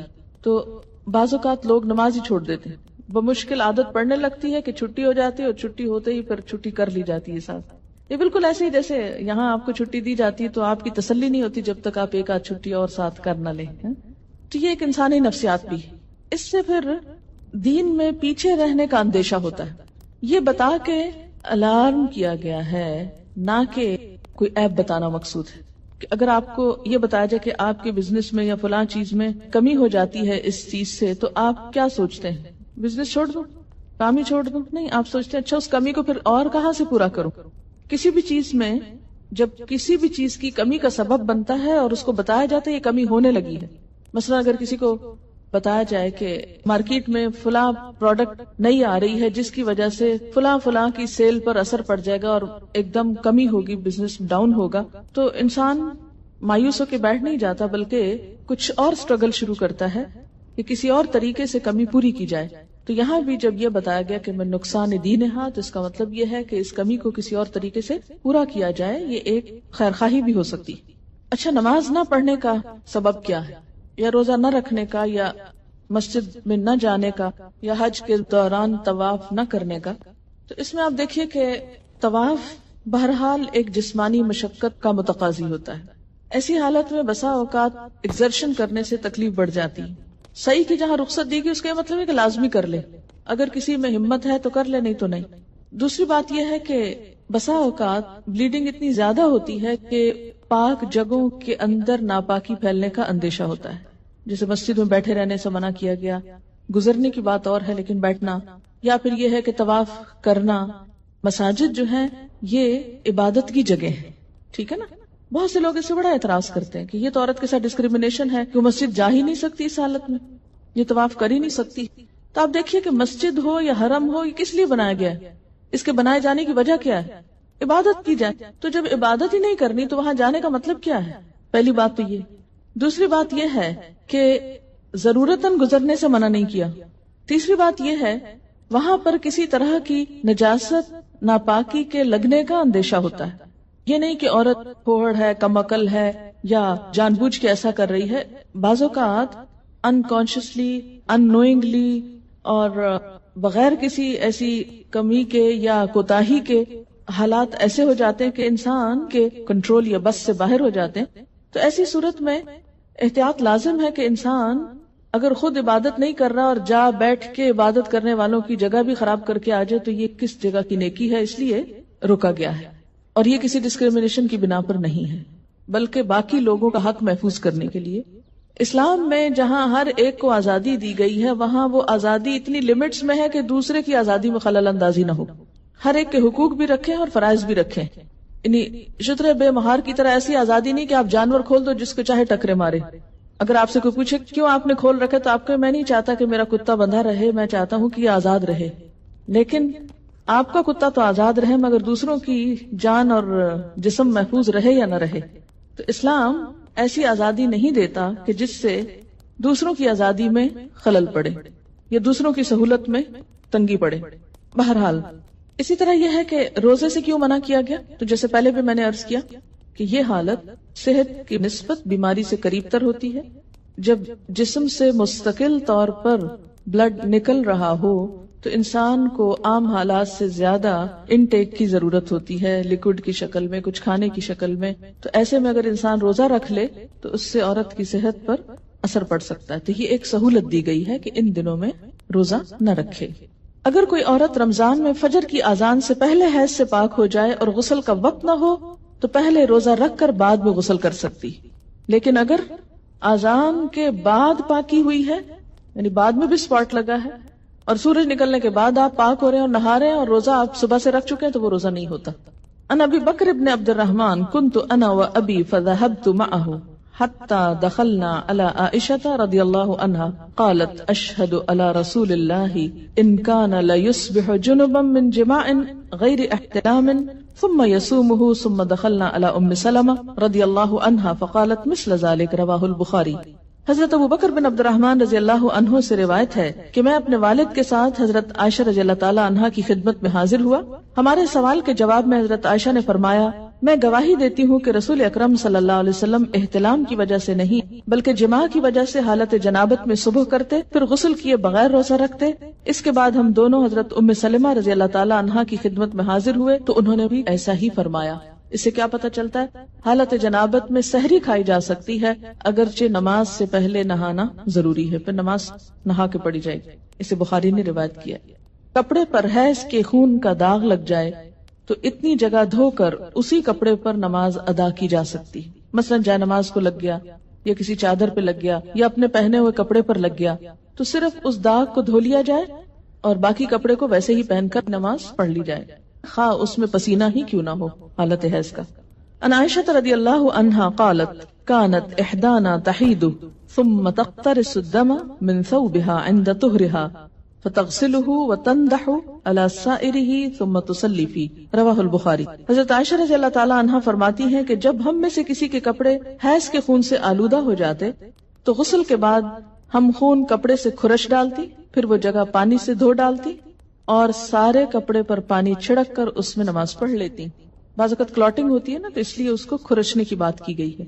اور صرف کھرچنا کافی نہیں ہوتا یا مل کے رگڑ کے صاف کرنا کافی نہیں، بلکہ اس کو دھونا ضروری ہے. جب اسپاٹ والی جگہ دھل جائے، داغ اتر جائے، صاف ہو جائے کپڑا، تو باقی کپڑے پر کیا کیا جائے؟ پانی چھڑک کر، یعنی دھونے کی ضرورت نہیں. پانی کس لیے چھڑک کر؟ اس کو فریش کرنے کے لیے، جیسے استری کرتے وقت پانی اسپرینکل کرتے ہیں، اس میں نماز پڑھ لی جائے. اگر پانی اتنا نہ ہو کہ باقی کپڑے پہ چھڑکا جائے تو کوئی بات نہیں، آپ صرف نجاست دھو کر اسی کپڑے کو دوبارہ پہن کر نماز پڑھ سکتے ہیں. اسے بخاری نے روایت کیا ہے. حائضہ کے لیے مسجد میں ٹھہرنا جائز نہیں، البتہ گزر سکتی. حالت حیض میں جائے نماز کو ہاتھ لگانا، جائے نماز پر بیٹھنا، ذکر کرنا اور تسبیح اور تحلیل نیز دعا وغیرہ کرنا جائز ہے. کیونکہ بعض اوقات لوگ تسبیح نہیں اٹھاتے یا جائے نماز نہیں اٹھاتے، تو یہ بات درست نہیں. عن عائشة رضی اللہ عنہا قالت قال لی رسول اللہ صلی اللہ علیہ وسلم ناولینی الخمرۃ من المسجد قالت فقلت انی حائض فقال ان حیضتک لیست فی یدک رواہ مسلم. حضرت عائشہ رضی اللہ تعالی عنہا سے روایت ہے کہ رسول اللہ صلی اللہ علیہ وسلم نے مجھے مسجد میں جائے نماز لانے کا حکم دیا، یعنی جائے نماز لے کے مسجد آ جاؤ. میں نے عرض کیا میں تو حالت حیض میں ہوں. آپ صلی اللہ علیہ وسلم نے ارشاد فرمایا حیض تیرے ہاتھ میں تو نہیں ہے. اسے مسلم نے روایت کیا ہے. اس سے کیا پتہ چلتا ہے کہ بوقت ضرورت تھوڑی دیر کے لیے آ کے کوئی چیز دے جانا، لے جانا، اٹھا رکھ لینا، اس سے کوئی فرق نہیں پڑتا. ان ام عطیہ رضی اللہ عنہا قالت امرنا ان نخرج الحید یوم العیدین وذوات الخدور فیشہدن جماعت المسلمین ودعوتهم وتعتزل الحید ان مصلاہن متفق علیہ. حضرت ام عطیہ رضی اللہ تعالی عنہا سے روایت ہے کہ رسول اللہ صلی اللہ علیہ وسلم نے حکم دیا کہ دونوں عیدوں کے دن ہم حیض والی اور پردہ نشین یعنی تمام عورتوں کو عیدگاہ لائیں تاکہ وہ مسلمانوں کے ساتھ نماز اور دعا میں شرکت کریں. البتہ حیض والی عورتیں نماز نہ پڑھیں. اسے بخاری اور مسلم نے روایت کیا ہے. تو اس سے کیا پتہ چلتا ہے کہ پیچھے ایک طرف کو بیٹھنا جہاں 5 وقت نماز نہ ہوتی ہو، کیونکہ بسا اوقات مسجد کے کچھ ایریاز ایسے ہوتے ہیں جو صرف عید کے دن استعمال ہوتے ہیں یا کسی بڑی گیدرنگ کے موقع پر، تو ایسے میں ایک کونے میں بیٹھ جانا اس میں حرج نہیں، لیکن مین مسلح والی جگہ پر آ کر بیٹھنا درست نہیں. جیسے باہر کے ملکوں میں اسلامک سینٹرز جو ہیں اور مساجد یہ ساتھ ساتھ ہوتے ہیں. ایک ہال نماز کے لیے استعمال ہوتا ہے، باقی جگہ کلاسز کے لیے استعمال ہوتی ہیں یا لائبریریز ہوتی ہیں یا کمیونٹی ہال ہوتا ہے. تو اس میں وہ جگہ جس پر دن میں 5 دفعہ نماز جماعت سے ہوتی ہو وہاں بس جانا منع ہے، باقی پوری بلڈنگ میں اوپر نیچے گھومنا پھرنا اور بیٹھنا درست ہے. عید کے موقع پر نماز کے لیے سب کو نکلنے کا حکم دیا گیا، جس میں حیض والی اور پردہ نشین عورتوں کو بھی کہا گیا کہ نکلیں، جو کبھی نہیں نکلتی وہ بھی نکلیں تاکہ مسلمانوں کے ساتھ نماز اور دعا میں شرکت کریں. البتہ حیض والی عورتیں نماز نہ پڑھیں. تو اس سے کیا پتہ چلتا ہے کہ عیدگاہ تک جانا، وہاں بیٹھنا اور دعا میں شریک ہونا ایسی عورتوں کے لیے بھی جائز ہے. حیض کا خون نہ لگے تو حائضہ کے کپڑے پاک رہتے ہیں جنہیں دھوئے بغیر نماز پڑھی جا سکتی. حائضہ کا دوپٹہ یا چادر اوڑھ کر دوسری عورت نماز پڑھ سکتی. ان میمونہ رضی اللہ عنہا قالت کان رسول اللہ صلی اللہ علیہ وسلم یصلی فی مرط بعدہ علی و بعدہ علیہ وانا حائض متفق علیہ. حضرت میمونہ رضی اللہ عنہا فرماتی ہیں کہ رسول اللہ صلی اللہ علیہ وسلم جس چادر میں نماز پڑھتے اس چادر کا ایک حصہ مجھ پر اور ایک حصہ آپ پر ہوتا اور میں حالت حیض میں ہوتی. اسے بخاری اور مسلم نے روایت کیا ہے. یعنی ایک ہی چادر شیئر کرتے تھے اور اس وقت جب کہ حضرت میمونہ حیض کی حالت میں ہوتی. تو اس سے کیا پتہ چلتا ہے کہ ایسا کپڑا جو کسی حائضہ عورت کا ہو اس میں نماز ادا کرنا درست ہے. مثلاً بعض اوقات آپ جیسے عید کے موقع پر اچھے کپڑے پہنتے ہیں، کسی شادی وغیرہ کے موقع پر بعد میں دوبارہ ان کو پہننے کا موقع آتا ہے تو ان کو پہن کر نماز بھی ادا کر سکتے ہیں، اس میں کوئی حرج نہیں، صرف یہ کہ نجاست نہ ہو. حیض سے پاکیزگی حاصل کرنے کے بعد اگر خاکی یعنی براؤن یا زرد یعنی یلوش پانی خارج ہو تو دوبارہ غسل کرنے کی ضرورت نہیں.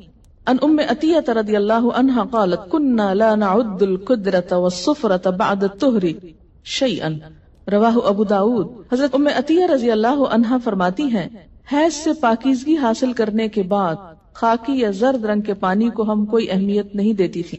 اسے ابو داود نے روایت کیا. یعنی آپ اپنے مقررہ ایام پر پاک ہو گئی، نہائی، نماز پڑھی اور پھر کچھ گھنٹے گزرنے کے بعد یوں معلوم ہوا کہ یلوش ڈسچارج پھر ہوا ہے تو اس کو کنسیڈر کرنے کی ضرورت نہیں، اب دوبارہ نہانے کے لیے زحمت نہ کریں. حیض سے پاکیزگی حاصل کرنے کے لیے بے جا عجلت اور بے جا تاخیر دونوں سے کام نہیں لینا چاہیے.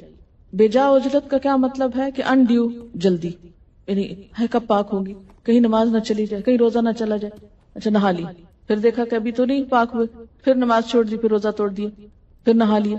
تو یہ کھیل نہیں بنانا چاہیے اس کو. اسی طرح بے جا تاخیر کے پاک بھی ہو چکے ہیں لیکن نہائی نہیں رہے، محض سستی کے مارے کہ اچھا ایک دو نمازیں اور چھوڑ لیں، آرام کر لیں، تو ایسا نہیں کرنا چاہیے. غسل حیض میں تاخیر ہونے پر قضا نمازیں ادا کرنا چاہیے. یعنی اگر کسی وجہ سے پانی ختم ہے، پانی نہیں ہے، یا کئی سفر کی حالت میں ہے کہ ٹائم پہ نہیں پہنچے آپ کہ نہا سکیں، یا کوئی وجہ بن گئی، یعنی جان بوجھ کے نہیں ہو گیا ایسے، تو پھر کیا ہے، جب نہا چکے تو پچھلی نماز لوٹائیں. كن النساء يبعثن الى عائشة رضي الله عنها بالدرجة فيها الكرس فيها السفرة فتقول لا تعجلن حتى ترين القصة البيضاء تريد بذلك الطهر من الحيضة. رواه البخاري. خواتین رسول اللہ صلی اللہ علیہ وسلم کی زوجہ محترمہ سیدہ عائشہ رضی اللہ تعالی عنہا کے پاس ڈبیا میں روئی رکھ کر بھیجتی جس میں ابھی کچھ زردی باقی ہوتی، تو حضرت عائشہ فرماتی جب تک صاف شفاف پانی نہ دیکھ لو اس وقت تک طہر حاصل کرنے کے لیے جلدی سے کام نہ لیا کرو. یعنی جب تک بالکل صاف نہ ہو جائے انسان اس وقت تک نہانے میں جلدی نہیں کرنی چاہیے. سیدہ عائشہ رضی اللہ تعالی عنہا کی مراد حیض سے طہارت حاصل کرنا ہوتی تھی. القصۃ البیضاء کا لفظ دیکھ رہے ہیں یہاں پر آپ عربی عبارت میں، یہ انہوں نے معیار بتایا، حتی ترینا القصۃ البیضاء، وائٹ ڈسچارج. قال ابن عباس رضی اللہ عنہما تغتسل وتصلی ولو ساعة من النهار ويأتيها زوجها اذا صلت الصلاة اعظم. رواہ البخاری. حضرت عبداللہ بن عباس رضی اللہ تعالی عنہما فرماتے، یہ دونوں اب صحابیوں کے فتوے ہیں کہ مستحاضہ حسب عادت ایام حیض کے بعد غسل کر کے نماز پڑھیں. مستحاضہ کون ہوتی؟ حیض کے علاوہ جو بلیڈنگ ہوتی ہے بیماری کے طور پر، وہ استحاضہ کہلاتی ہے. یعنی سارا مہینہ سپاٹنگ ہوتی رہتی ہے. تو اس میں کیا ہے کہ جو حیض کے ایام ہیں جن میں بلیڈنگ فرق ہو جاتی ہے، مثلا تھکنس ہے یا اس کی اور علامات معلوم ہوتی ہیں، یا اس بیماری کے شروع ہونے سے پہلے ایام حیض کی جو ڈیٹس تھی یا جو عادت تھی اس کے مطابق نہا لے اور باقی دنوں میں نماز پڑھتی رہے خواہ سپاٹنگ ہوتی ہے. حضرت عبداللہ بن عباس فرماتے ہیں کہ مستحاضہ غسل کر کے نماز پڑھے خواہ ان کی ایک گھڑی باقی ہو. مثلاً سورج غروب ہونے میں 5 منٹ ہے اور اب وہ نہا کر نکلی تو پڑھے اثر. جب عورت نماز ادا کر چکے تو پھر شوہر اپنی بیوی سے صحبت کر سکتا ہے کیونکہ نماز افضل ہے. اسے بخاری نے روایت کیا ہے. حائضہ پاکیزگی کی حالت میں جس نماز کے اول یا آخر وقت میں سے ایک مکمل رکعت ادا کرنے کا وقت پالے اس وقت کی قضا نماز اسے ادا کرنی چاہیے. مثلاً ظہر کی اذان ہو چکی، آدھا گھنٹہ گزر گیا، آپ نماز پڑھنے جا رہے تھے، پتہ چلا پیریڈز ہو گئے، اب نماز تو نہیں پڑھ سکتے، لیکن چونکہ وقت نماز کا داخل ہو چکا تھا اس لیے یہ نماز آپ کی ذمہ ہو گئی. اب جب آپ پاک ہوں گے تو یہ نماز دہرائیں گے. یہ پتہ ہے آپ کو پہلے سے؟ یہ دیکھیں اکثریت نہیں بول رہی ہے. اس سے اندازہ کریں کہ ہم اپنے دین کے فرائض کو کس حد تک جانتے ہیں اور ہمارے بڑوں نے ہم کو کیا بتایا. اور اگر ایسی باتیں کلاس میں کی جائیں تو پھر یہ شرم و حیا کے خلاف. دیکھیں کہ یہ مسائل پڑھائے اس لیے جاتے ہیں کہ انسان فرائض میں کوتاہی نہ کرے، کیونکہ فرائض کی پوچھ ہے قیامت کے دن. اور اسی طرح اگر عصر کا وقت مثلا ختم ہونے سے آدھا گھنٹہ پہلے پاکی حاصل کی، اب نہانے میں 20 منٹ لگ گئے، 10 منٹ باقی ہیں، اور جتنی دیر میں مصلی بچھایا مغرب کی نماز ہو گئی. بعض اوقات ایسا نا سردی ہوتی ہے، دروازے بند کرتے جائے نماز بچھاتے کرتے ٹائم ہو جاتا ہے، اتنے میں اذان ہوگی. اب مغرب پڑھ کے کیا کرے؟ عصر قضا پڑھے. عن ابی ہریرہ قال قال رسول اللہ صلی اللہ علیہ وسلم اذا جئتم الى الصلاة ونحن سجود فاسجدوا ولا تعدوها شيئا ومن ادرک الرکعة فقد ادرک الصلاة. رواہ ابو داود. حضرت ابو ہریرہ رضی اللہ عنہ کہتے ہیں کہ رسول اللہ صلی اللہ علیہ وسلم نے فرمایا جب تم نماز کے لیے آؤ اور ہم سجدہ میں ہو تو تم بھی سجدے میں شامل ہو جاؤ اور اس کو رکعت شمار نہ کرو. البتہ جس نے ایک رکعت جماعت کے ساتھ پالی اس نے پوری جماعت کا ثواب پا لیا. اسے ابو داؤد نے روایت کیا ہے. نماز کا اول وقت پانے سے مراد یہ ہے کہ اگر ایک عورت سورج غروب ہونے کے اتنی دیر بعد حائضہ ہوتی ہے کہ نماز مغرب کی ایک رکعت ادا کر سکے، اسے حیض ختم ہونے کے بعد اس نماز مغرب کی قضا ادا کرنی چاہیے. آخر وقت پانے سے مراد یہ ہے کہ اگر ایک عورت سورج طلوع ہونے سے اتنی دیر پہلے پاک ہوتی ہے کہ وہ نماز فجر کی ایک رکعت پڑھ سکے تو اسے وہ نماز فجر ادا کرنی چاہیے. یعنی آخری وقت میں بھی اگر ایک رکعت پڑھنے کا وقت ہو تو سمجھے کہ وقت ہے، کپڑے پر حیض کا خون لگ جائے تو اسے اچھی طرح صاف کر کے اسی میں نماز پڑھی جا سکتی ہے. کپڑے سے حیض کا خون صاف کرنے کا طریقہ یہ ہے. ان اسماء بنت ابی بکر رضی اللہ عنہما قالت جاءت امرأة الى النبی صلی اللہ علیہ وسلم فقالت احدانا يصيب صوبها من دم الحیضة كيف تصنع به فقال تحته ثم تقرصه بالماء ثم تندحه ثم تصلي فيه متفق علیہ. حضرت اسماء بنت ابی بکر رضی اللہ عنہما کہتی ہیں کہ ایک عورت نبی اکرم صلی اللہ علیہ وسلم کے پاس آئی اور عرض کیا اگر کسی کے کپڑے پر حیض کا خون لگ جائے تو وہ اسے کیسے صاف کرے. رسول اللہ صلی اللہ علیہ وسلم نے فرمایا پہلے اسے اچھی طرح کھرچے، پھر اسے پانی سے مل کر دھوئے، اس کے بعد اس پر پانی چھڑکے، پھر اس میں نماز پڑھ لے. اسے بخاری اور مسلم نے روایت کیا ہے. یاد رکھیے کہ اس زمانے میں صابن اور ڈٹرجنٹس اتنی وافر مقدار میں نہیں ہوتے تھے، تو عام طور پر لوگ کپڑوں کے داغ اتارنے کے لیے یا نجاست دور کرنے کے لیے پانی ہی کا استعمال کرتے تھے. لیکن جہاں صابن ہو تو صابن ملا جا سکتا ہے یا کچھ اور. لیکن جو کچھ بھی استعمال کریں، نجاست کا جو اثر ہے اسے اتنا نکل جانا چاہیے کہ اس کے بعد جو پانی ڈالا جائے تو پر صاف پانی نکلے، کچھ اور رنگ ونگ اس میں سے نہ آئے، تب وہ پاک ہوتا ہے. غسل سے پہلے حائضہ سے صحبت کرنا منع ہے، خواہ ایام حیض کی مدت کم ہو یا زیادہ. دوران حیض صحبت کرنے کا کفارہ 1 دینار 4 گرام سونا ہے، جبکہ حیض ختم ہونے لیکن غسل سے قبل صحبت کرنے کا کفارہ نصف دینار 2 گرام سونا صدقہ کرنا ہے. عن ابی ہریرہ رضی اللہ عنہ قال قال رسول اللہ صلی اللہ علیہ وسلم من اتی حائضا او امرأة فی دبرها او کاہنا فقد کفر بما انزل علی محمد صلی اللہ علیہ وسلم. رواہ الترمذی. حضرت ابو ہریرہ رضی اللہ تعالی عنہ کہتے ہیں کہ رسول اللہ صلی اللہ علیہ وسلم نے فرمایا جو شخص حائضہ سے صحبت کرے یا عورت سے دبر کے راستے سے صحبت کرے، عمل قوم لوط کی طرح، یا نجومی کے پاس قسمت کا حال معلوم کرنے آئے، تو اس نے گویا محمد صلی اللہ علیہ وسلم پر نازل شدہ تعلیمات کا انکار کیا. اسے ترمذی نے روایت کیا ہے. عن ابن عباس رضی اللہ عنہما عن النبی صلی اللہ علیہ وسلم فی الذی یأتی امرأته وہی حائض یتصدق بدینار او نصف دینار. رواہ ابو داؤد وابن ماجہ. حضرت عبداللہ بن عباس رضی اللہ تعالی عنہ سے روایت ہے کہ رسول اللہ صلی اللہ علیہ وسلم نے غسل حیض سے قبل اپنی بیوی سے صحبت کرنے والے آدمی کے بارے میں فرمایا کہ وہ 1 دینار 4 گرام سونا یا نصف دینار 2 گرام صدقہ کرے. اسے ابو داؤد نے روایت کیا ہے. اس سے دراصل عورت کے حقوق کو پروٹیکٹ کیا گیا ہے، کیونکہ عورت اس حالت میں بیماری کے زیادہ قریب ہوتی ہے صحت کی نسبت، اور کئی قسم کی میڈیکل کمپلیکیشنز کا بھی احتمال ہو سکتا ہے دونوں کے لیے، اس لیے منع کیا گیا. اور صدقہ اس لیے رکھا جاتا ہے تاکہ انسان اس ڈر سے کہ پیسے جائیں گے، کیونکہ پیسے کا جانا زیادہ تکلیف دہ ہوتا ہے بعض اوقات، یا پینلٹی یا جرمانہ یا فائن کہہ لیں، تو اس لیے یہ ایک طرح سے روکنے کا سبب بنایا گیا. آج کے معلوم نہیں حساب میں کتنا بنے گا، معلوم کر لیں. عن ابن عباس رضی اللہ عنہما عن النبی صلی اللہ علیہ وسلم قال اذا كان دما احمر فدینار واذا كان دما اصفر فنصف دینار. رواہ الترمذی.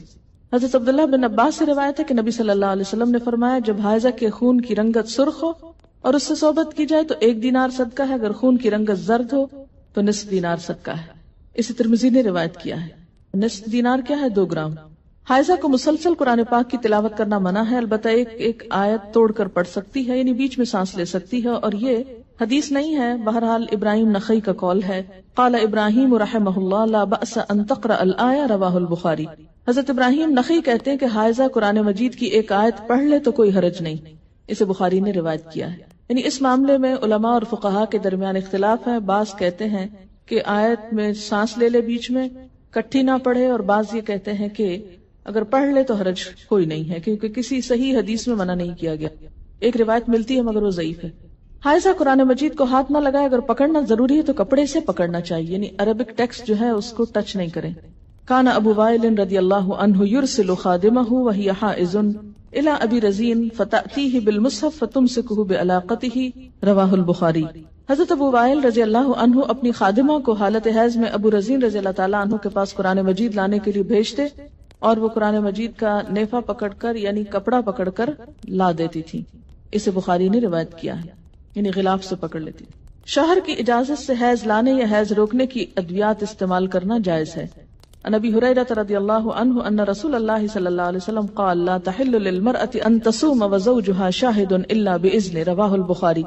حضرت ابو ہریرہ رضی اللہ عنہ سے روایت ہے کہ رسول اللہ صلی اللہ علیہ وسلم نے فرمایا کوئی عورت اپنے شوہر کی موجودگی میں اس کی اجازت کے بغیر نفلی روزہ نہ رکھے، اسے بخاری نے روایت کیا۔ اس سے انہوں نے وہ جو ٹیبلٹس آج کل استعمال ہوتی ہیں اس کو قیاس کرتے ہوئے اس حکم پر ان میں بھی شوہر کا مشورہ ضروری قرار دیا ہے، لیکن ایک بات ان کو اور بھی لکھنی چاہیے تھی، اور وہ تھی کہ ڈاکٹر کا مشورہ بھی، اس لیے کہ بعض لوگوں کو ایسی ٹیبلٹس کا استعمال بہت نقصان دیتا ہے، ان کے سارے سسٹم کو ڈسٹرب کر دیتا ہے۔ اس لیے خود سے خود عام عورتوں کے مشورے سے کہ ایسا ہو گیا ویسا ہو گیا، یہ فائدہ اور وہ نقصان ہوا، ایسی باتوں پہ توجہ نہیں دینی چاہیے۔ ہر شخص کی جیسے عادت مختلف ہوتی ہے، سسٹم مختلف ہوتا ہے، تو اس کو اس کے استعمال سے پہلے کنسلٹ کرنا چاہیے ڈاکٹر سے، کیونکہ خود کو نقصان دینا، اپنے نظام کو بدلنا اور اس میں ڈسٹربنس پیدا کرنا درست نہیں۔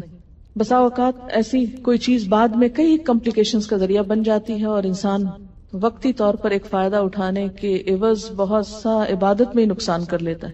بعض عورتیں حج وغیرہ کے موقع پر ٹیبلٹس استعمال کرتی ہیں اور وہ بے وقت کرتی ہیں، کبھی بیچ میں بھول جاتی ہیں، کبھی بلیڈنگ ہوتی ہے تو صحیح نہیں ہوتی، اسپاٹنگ ہوتی ہے تو پورا مہینہ پھر ہوتی چلی جاتی ہے، نہ وہ مینسز آتے ہیں نہ جاتے ہیں۔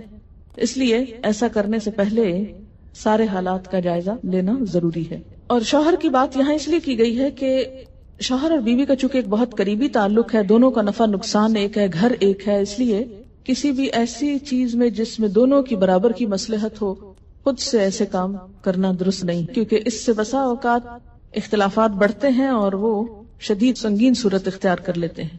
دوران حیض بیوی کو طلاق دینا منع ہے۔ ان عبداللہ ابن عمر انه طلق امرأته وهي حائض على عهد رسول الله صلی اللہ علیہ وسلم فسأل عمر بن الخطاب رسول الله صلی اللہ علیہ وسلم عن ذلك فقال رسول الله صلی اللہ علیہ وسلم مره فليراجعها ثم ليمسكها حتى تطهر ثم تحيض ثم تطهر ثم ان شاء امسك بعد وان شاء طلقها قبل ان يمسها فتلك العدة التي امر الله ان تطلق لها النساء رواہ البخاری۔ حضرت عبداللہ بن عمر رضی اللہ عنہما سے روایت ہے کہ انہوں نے نبی صلی اللہ علیہ وسلم کے زمانے میں اپنی بیوی کو حالت حیض میں طلاق دی۔ حضرت عمر بن خطاب نے اس کے بارے میں نبی صلی اللہ علیہ وسلم سے مسئلہ دریافت کیا۔ آپ نے فرمایا عبداللہ سے کہو کہ اپنی بیوی سے رجوع کر لے اور حیض سے پاک ہونے تک اسے اپنے پاس رکھے، پھر جب حیض آئے اور اس سے پاک ہو جائے تب چاہے تو صحبت کرنے سے پہلے طلاق دے، چاہے تو اپنے پاس رکھے۔ یہی مطلب ہے اللہ تعالیٰ کے اس حکم کا کہ عورتوں کو ان کی عدت پر طلاق دو۔ اسے بخاری نے روایت کیا۔ اس سے کیا پتہ چلتا ہے کہ طلاق ہو تو جاتی ہے، لیکن حکم کیا ہے کہ اگر ایسا ہو جائے تو رجوع کیا جائے۔ ٹھیک ہے، کیوں؟ اس لیے کہ اس حالت میں جیسے کہ پہلے بھی میں نے عرض کیا کہ عورت فزیکلی بھی انفٹ ہوتی ہے اور ویسے بھی اس کا مورائل ڈاؤن ہوا ہوتا ہے، نفسیاتی طور پر اسپرچولی بھی وہ بہت لو فیل کرتی ہے، چڑچڑاپن بھی مزاج میں بڑھ جاتا ہے، تو لڑائی کے امکانات بھی بڑھ جاتے ہیں۔ ایسے میں شوہر کو سوچ سمجھ کے زندگی کے اس تعلق کے بارے میں کوئی فیصلہ کرنا چاہیے۔ اول تو منع کیا گیا، اور اگر کوئی شخص یہ ایسی غلطی کر بیٹھے تو اسے کیا کہا گیا کہ وہ رجوع کرے۔